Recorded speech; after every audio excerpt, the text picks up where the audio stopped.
Graham, we had an email from a listener this morning talking about the Durham Player of the Year awards and suggested you should win the Lazarus category for your resurrection of your county championship career and your best year as well, 818 runs. Yeah, I mean, if anyone would have said that in April, I think I'd have laughed at them. So delighted with how it's gone, but more importantly, we're obviously delighted to be champions. So to turn up today and put in a performance like that when we've already won, it's been a testament to the lads really, and we're so happy that we're in this position now, and hopefully we can go on and win this game. And I think the 3 centuries you've got this year have all been in similar fashion, haven't they? You've come out 4 down fairly early on in the innings, and you've managed to steer things around Bristol, Sussex, and now this one. You say that, but I think we're still 140, 150 for 4, so we're still in a pretty good position. Like the guys at top have done an awesome job all year, so if we're saying that's a bad position, I think we're doing all right. So I mean, I've just come in and tried to keep the momentum going and build a partnership with whoever's in. Luckily, we managed to do it again today, and like I say, we're in a good position now, so we want to win this. It's the second time this year you've put at least a double 100 on against Leicestershire as well. Yeah, it must be something about Leicester, but like I say, all we want to do now is get as many runs as we can on the board and then try and bowl them out. It's been an exceptional year with the bat. You've got more than 50 batting points for the first time. I think it's 53 now.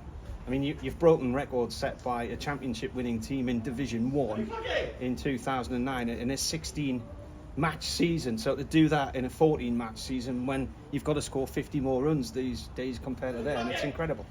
Yeah, and I think, like I said before, it's just credit to all the lads. I think everyone's oozing confidence. If you look at the list of runs that everyone's got individually, it's quite incredible, and I think that's obviously shown with how often we've got 450 plus.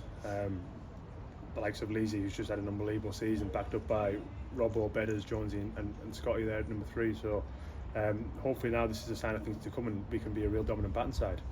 David Beddingham's on 130, he needs another 7 tomorrow for 1,000 for the season for the second time. Talk us through what it's like batting out there with him, because you seem to bat really nicely together. Well, he makes it look easy, so you almost feel a bit embarrassed when you're watching him smack it everywhere. But he just takes the pressure off you. He's such a chilled guy, and he hits the ball so well. So it's almost like you've got the best seat in the house. You kind of want to keep batting and watching how he goes about his business. He's done it now for a number of years for us, so I think hopefully he'll get rewarded with higher honours at some point, but we're just lucky to have him really. And you mentioned if somebody had said to you in April you would have been having a year like this, you would have scratched your head, but what a year you're having. And tell us how you feel now. I mean, you must be absolutely over the moon. Yeah, like I said, I couldn't believe it. I've said it a number of times. I thought my career was coming to an end. I genuinely thought this would have been my last year in the game, and I'd be looking for another job basically come October. But to have the season that I've had I couldn't be happier. And hopefully now we can continue and I can start building and doing more for Durham and putting in better performances. Had you gone as far to be looking at what you might be doing instead? Yeah, I'd started doing a lot of coaching in the winter to try and sort of build that resume up. And that was something I had one eye on what I wanted to do when I finished playing. So the coaching side for me was something that probably almost helped my playing career as well. But then to get the opportunity and do really well is something I'm really proud of. So it's been a really good year, and it's been a good year for everyone in there as well, not just me. Everyone's had a brilliant year, and luckily we've been rewarded now by becoming Division 2 champions.